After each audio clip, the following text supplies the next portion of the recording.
Mike says, Johnson shows his empathetic side again with remarks about Thatcher closing mines and their communities.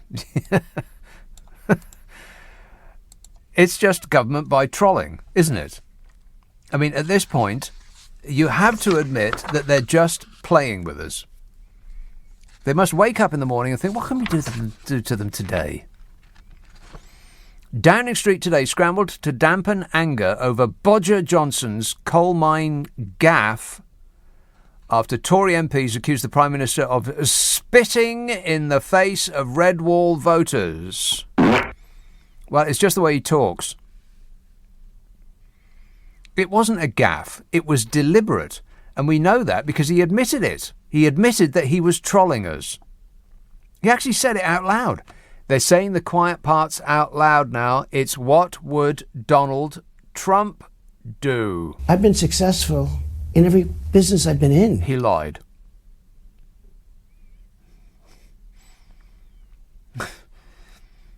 He said, we got a big early start on going green thanks to Margaret Thatcher closing the coal mines in the 1980s. That's what he said. And then he laughed and said to the journalists, I thought that would get you going. So it wasn't off the cuff. It wasn't something he just thought up. It was planned. It wasn't a gaffe. It wasn't a mistake. It was deliberate. Deliberately trolling. I mean, I think that's what this regime do to while away a dull day. They get up and think, what can we do to them today? It's like we're trapped in their basement and they're devising torture for us and we're saying, thank you, sir, may I have another? I say, let's go peasant shooting. Not pheasant shooting, peasant shooting. Oh, good sport, eh? What? When we bagged a brace of them, they'll still vote for us. What terrific fun. Pah! I mean, they've tried spraying their friends with billions of pounds of our money that the just about getting by in this country pay in taxes. They chucked that at their millionaire and billionaire chums, and then they threw away the phones they used to set up those deals, like they're drug dealers. I mean, seriously, who uses burner phones to do business of any kind that's not mafia-related, let alone government business? I mean, you do business, you want it recorded, don't you? That's why people do emails rather than doing deals by phone. You want it written down. You'd think that a minister would be all over writing it down and having a record, you know, in case they are called to account. But there is no calling to account with this lot. The calling to account part is over. So they did that. Chucked their phones away. Say, oh, it's a glitch. Yeah, it's a glitch. Yeah. All of them had a glitch. How curious. At the same time. Odd. So they did that, they pulled that, and nothing happened. And they just go on TV and they swipe away any impertinent questions and insist that it was all done within the rules and for the benefit of the nation. And furthermore, the public don't want to hear about it. I mean, how many times have you heard them say that? And then they appoint themselves to mark their own work and give themselves an A star. They take millions from billionaires and insist that those billionaires don't want anything for their money. You know, they're just generous to fund the party. And nothing happens. And they talk of levelling up, and the Chancellor says that the one thing that could actually level up is education for those who don't go to Eton. But we can't afford that. We can't afford to fund schools properly because we can't afford to pay for everything, they said, and nothing happens. It's just another childish wish list, was Dominic Raab's famous quote. Oh, yeah, we'd love to help the disabled, but it's just another childish wish list.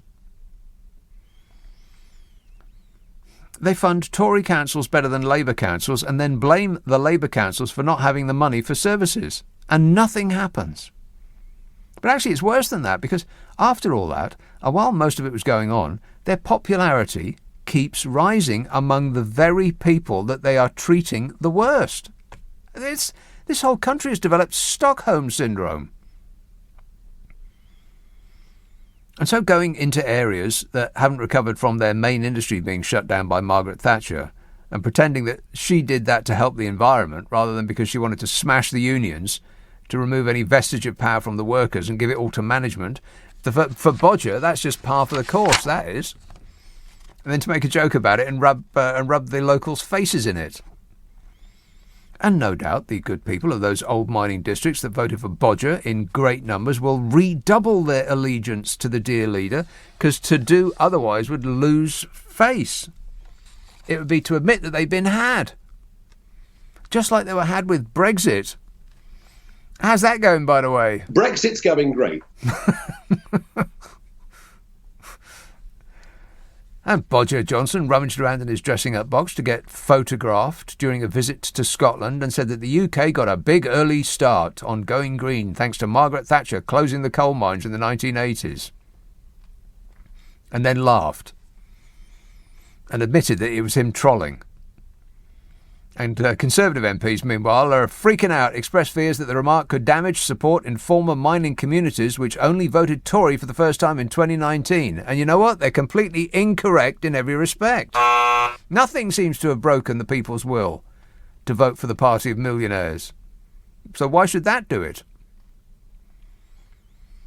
The PM's official spokesperson has now tried to repair the situation, insisting that Johnson recognises the huge impact and pain closing coal mines had in communities across the UK.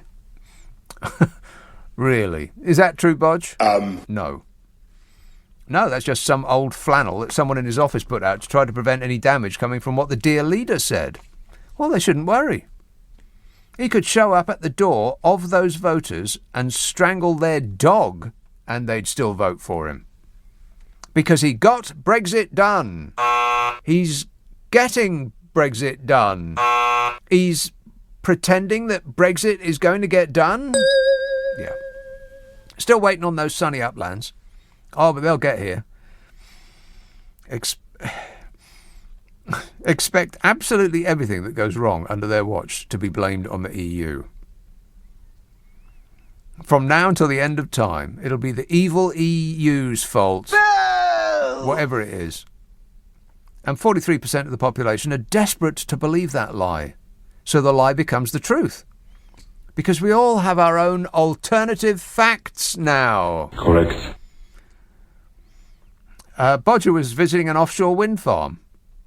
He said, look at what we've done already. We've transitioned away from coal in my lifetime. Thanks to Margaret Thatcher, who closed so many coal mines across the country, we had a big early start. And now we're moving rapidly away from coal altogether. And then he laughed after saying that and told reporters, I thought that would get you going. I mean, what more proof do you need? It's government by trolling. Poke the people with a stick and apparently they will love you more.